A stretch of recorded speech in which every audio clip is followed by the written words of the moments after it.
توم وجيل لسه متجوزين قريب، بيحتفلوا بحياتهم الجديدة وبياكلوا وهم مبسوطين وعايشين سوا في بيت توم لما كان صغير.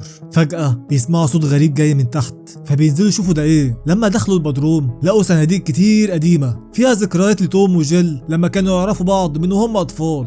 وفجأة بيظهر لهم كلب صغير وهم مش عارفين ده جه منين، لكن بيقرروا يحتفظوا بيه. توم وجيل بيستضيفوا صاحبهم جيسون وخطيبته عشان يتعشوا معاهم. بيتكلموا عن ذكرياتهم وان جيل كانت بتحب ترسم شخصية غريبة مسمياه جاك الأراجوز، وانها شافته لما راحت السيرك زمان. تاني يوم بيروحوا مول يشتروا حاجات، وجيل بتشوف توم بيكلم واحدة اسمها سارة. لما رجعوا البيت جيل بتسأله عنها وبتشك في انه بيخونها. توم بيقول لها ان هي عميلة عنده ومستغرب من ان جيل بتتهمه بالخيانة، وبيعرفها ان هو مش زي باباها اللي سابهم وهم صغيرين بعد ما خانوا امها، وبعدها بيتصالحوا سوا. بينزلوا البدروم تاني وبيلاقوا باب غريب اول مرة يشوفوه. توم بيجيب صاحبه جيسون وبيحاولوا يفتحوا الباب لكن مش قادرين يفتحوه، واخيرا بيقرر يجيب بندقية ويضرب كذا طلقة في الباب لكن من غير اي فايدة. وفجأة النور بيقطع عليهم وبالصدفة قدروا يفتحوا الباب. بيدخلوا جوه وبيلاقوا سلالم لتحت بتودي الباب تاني. جيسون عايز يضرب الباب بالسلاح برضه لكن هما بيمنعوه من كده، وبيشكوا في ان جارهم عامل نفق تحت الارض علشان يتجسس عليهم. بيروحوا يتكلموا معاه، ولما نزلوا تحت عنده ما لقوش اي باب، فبيعتذروا له وبيرجعوا بيتهم. وحاولوا يفتحوا الباب بكذا طريقة لكن الباب مش راضي يفتح. وفي يوم جيل قاعدة لوحدها وبتسمع أصوات تحت، فبتنزل البدروم وبتلاقي رسمة على الباب على شكل ايد. بتحط ايديها فوقيها وبتلاقي الباب فتح. بتبص جوه وبتشوف أراجوز شكله مخيف بيجري عليها بسرعة، لكن جيل قدرت تهرب منه وبتروح تكلم البوليس. الشرطة جت لكن ما لقيتش حاجة، وبيعرفوهم انهم هيراقبوا المكان. جيل بتتكلم مع دكتور نفساني وعن عقدتها في عدم الثقة في الرجالة، وبتقرر تروح لجيسون تسأله إذا كان توم بيخونها ولا لأ، لكن كلامهم بيقلب بزعيق وإنها شكاكة زيادة عن اللزوم. وفجأة بيظهر جاك الأراجوز وبيقتل جيسون بكل وحشية، لكن جيل زعقت له وقف ضرب والأراجوز سمع كلامها. الشرطة بتيجي تستوجب جيل وإنها المشتبه بيه الرئيسي في قتل جيسون. وفجأة جيل بتفتكر حاجات قديمة عن البدروم، ولما جه الليل جيل بتنزل لتحت وتشوف دفتر الرسومات بتاعها اللي فيه كذا رسمة لجاك الأراجوز، وبتفتكر إن كان في باب تاني في أوضتها زمان. تاني يوم بتروح لبيتها القديم والسكان الجداد بيرحبوا بيها. جيل بتطلع لأوضتها لكن مش بتلاقي الباب، وكانت مستغربة من كده. ولما الست صاحبة البيت خرجت جيل بتدخل تاني، والمرة دي قدرت تلاقي الباب بعد ما شالت ورق الحائط. وزي ما هي كانت شاكة ان فعلا في باب صغير جوه. بتفتح الباب لكن بتلاقي حاجة غريبة شبه الجثة. جيل بتروح البيت وشاكة ان الأرجوز بقى حي بسبب رسوماتها القديمة، وبتلمح الأرجوز جا جنبها. بتصرخ وتطلع تجري، وتوم بيجي يدور يشوف في ايه لكن مش بيلاقي حاجة. جيل بتقابل الدكتور النفساني بتحكي له عن اللي بيحصل، شاكك انها بتهلوس وبيكتب لها ادوية. فجيل بتتعصب منه وبتمشي من الجلسة. جيل متضايقة ان محدش مصدقها، فبتتكلم مع جارهم ايان عن الأرجوز اللي في الرسمة وانه بقى شخصية حقيقية. ايان كان متفهم لكلامها وبيوصف الأرجوز اللي هي رسمته انه حامي ليها، وبيقول لها هو صغير رسم برضه شخصية خيالية وسماه الراجل الطويل.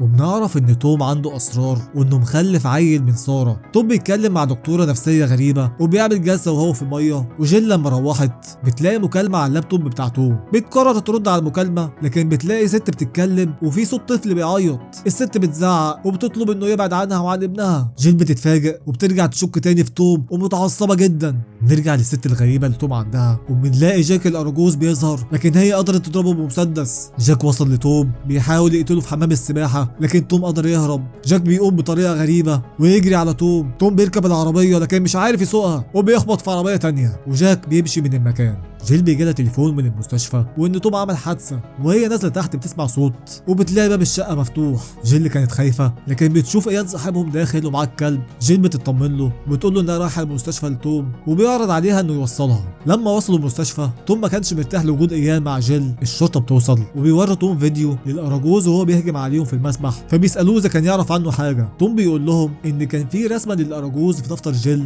وتلاقي حد مجنون شاف الرسومات ديت وعمل قناع عشان يبقى شبهه. توم بيخرج من المستشفى وبيرجع مع جيل للبيت. توم بيسألها اذا كانت تعرف حاجة عن الشخص اللي بيحاول يقتله، فجيل بتقول له ايوه، وبتاخد توم للباب بتوريه جثة جاك الأراجوز وانها لقت الجثة في بيتها القديم، ان جاك بيحميها من اي حد ممكن يأذيها. توم مستغرب من كلامها وبيسألها ليه جاك عايز يقتله. جيل بتقول له انها سمعت المكالمة بتاعت الست وكان فيها صوت الطفل، وبتطلب من توم يعرفها الحقيقة. توم اخيرا بيعترف لها انه كان مرتبط بسارة، لكن الكلام ده كان زمان من قبل ما يعرف جيل، وانه قطع علاقته بيها خلاص. لكن لما عرف ان سارة خلفت كان شاكك ان الولد يبقى ابنه لان في شبه منه. جيل اتعصبت جدا من كلامه، وجاك لما حس بيها صحى بيقرر يروح عندها، لكن لما وصل توم وجيل كان راكبوا العربيه وراحوا للدكتور النفساني. بيتكلموا مع الدكتور في الجلسه وبيحاولوا ينقذوا جوازهم، ولما جابوا سيره جاك الاراجوز توم والدكتور ما كانوش مقتنعين بكلامها برضه. جيل بتتعصب جدا منهم، ولما الكهرباء بدات تروح وتيجي جيل بتقول لهم ان جاك جاي والدكتور مش مقتنع بكلامها. جاك بيوصل وبيقدر يدخل من الشباك، بيلاقي الدكتور قدامه وبيقتله. جيل وتوم شافوا اللي حصل وبيطلعوا يجروا بسرعه من المبنى، ولما نزلوا تحت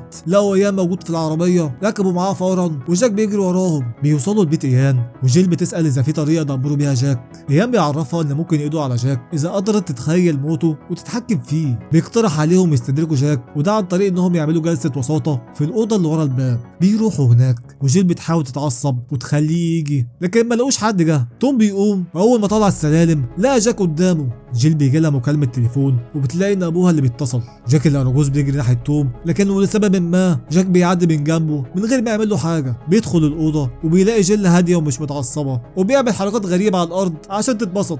جيل بتقرب منه وبتحسسه بالامان. في نفس الوقت ساره بتوصل للبيت عندهم وتوم بيخرج يكلمها. لما جيل طلعت فوق شافتهم بيتكلموا وبتتنرفز جدا. جاك فورا بيطلع عشان يقتلهم، لكن جيل وايان بيحاولوا يمنعوه. جاك قدر يطلع من الناحيه الثانيه بيعور ساره في رجليها وبيطلعوا يجروا بسرعه. توم بيسال ساره انت جيتي ليه؟ بتقول له ان هي عملت تحليل دي ان ايه واتاكدت ان الولد مش ابنه. وفجاه جاك قدر يلاقيهم وبيخنق توم في البسين. جيل وايان بيوصلوا المكان. ايان بيقول لها تحاول تهدى وتتحكم في مشاعرها عشان تسيطر على جاك، وبالفعل قدرت تخليه يسيب توم. بعدها ايام بيقول لها تستخدم عقلها وتتخيل انه بيتدمر. جيل بتحاول وقدرت تخلي جاك ينفجر في الميه. في نفس الوقت جيل وايام بيقعوا على الارض. بيروحوا المستشفى. ساره بتعرف جيل موضوع ابنها وان توم مش ابوه، لكن جيل ما كانتش مستريحه. الشرطه بتوصل للمكان وبيتكلموا مع توم، وجيل بتقول لايان انها مش هتروح البيت مع توم وانها عايزه تتعلم اكتر ازاي تتحكم في عقلها. ايان بيوديها لبيت عيلته وبيمسك موبايلها بيشوف رسائل كتير من ابو جيل وانه عايز يشوفها. توم بعد ما خلص كلامه مع الشرطه بيرجع البيت،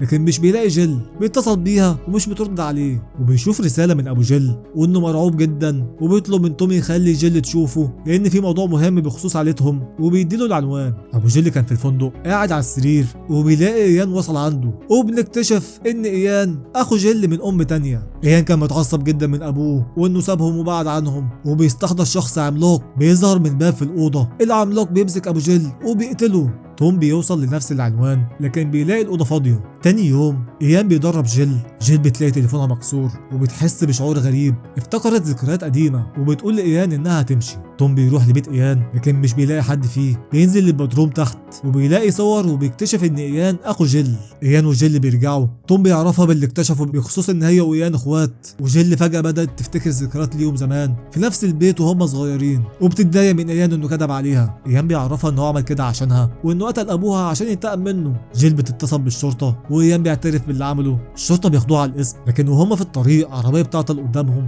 وبيجي شخص عملاق من وراهم وبيقتل الشرطه. توم بيخرج من البيت لكن بيلاقي ايان قدامه وهو كله دم. كان لسه في ضابط في البيت اللي جنبهم، لكن ايان خلى الشخص اللي عملاق يظهر وبيروح يقتل الضابط. توم بيطلع يجري على البيت لكن بيلاقي ايان انه استحضر باب تاني موجود وراه واحده شكلها مخيف. جيل بتنزل تشوف في ايه وبتلاقي جثه الضابط وموجود رساله ليها وانها تروح لهم في العنوان اللي فيه. الشخص العملاق كان بيجر توم للبيت، وايان بيقول لتوم ان في ترابط بينه وبين جيل وان قدراتهم استثنائيه. توم كان قرفان منه وبيقرر يجري بسرعه ويهرب. في نفس الوقت جيل كانت وصلت وشافت الراجل العملاق وقدرت توصل لتوم، لكن اتصدمت لما لقت ان ده مش توم الحقيقي وانه مخلوق ايان عمله. جيل اتقرفت منه ومن افكاره وبتطلع تهرب منه. المخلوق جرى وراها لكن جيل قدرت تقتله، وبنلاقي توم بيظهر بيعرفها ان هو توم الحقيقي وبيعور ايده بمسمار عشان يطلع دم ويثبت لها ان هو توم، وجيل بتطمن له. تاني يوم بيمشوا سوا لكن الراجل العملاق بيظهر لهم، بيهربوا منه ويدخلوا جوه بيت. وجيل بتحاول تستحضر جاك الاراجوز علشان ينقذها، ولما الراجل العملاق خلاص هيغفل جيل ويقتلها جاك الاراجوز بيوصل وبيتعاركوا سوا، وجاك قدر يقتل الراجل العملاق ويقطعه لحتت صغيره. جيل بتقرر انها تقضي على ايان، وايان بيحاول يستخدم قدراته ويستحضر الراجل العملاق تاني وبيهرب لجوه البيت. بيقدروا يوصلوا له وجيل بتدخل اوضه لكن بتلاقي جوه بيبان كتير ملونه. ايان كان هيقتل جيل وجاك قدر يروح ينقذها، لكن بيتفاجئ بالراجل العملاق وراه، راح مغفله وقتله. توم كان وصل وهما الاتنين بيقتلوا ايان بسكينه. الراجل العملاق بيجري يلحق ايان، لكنه بالغلط بيقتل ايان بالشنيور، وفجأة كل البيبان الملونة بتختفي والدنيا اخيرا تهدى. وبعدها بفترة توم وجيل خلفوا عيل، وطلع هو كمان عنده قدرة الاستحضار. ويا عالم لما يكبر هيعمل ايه؟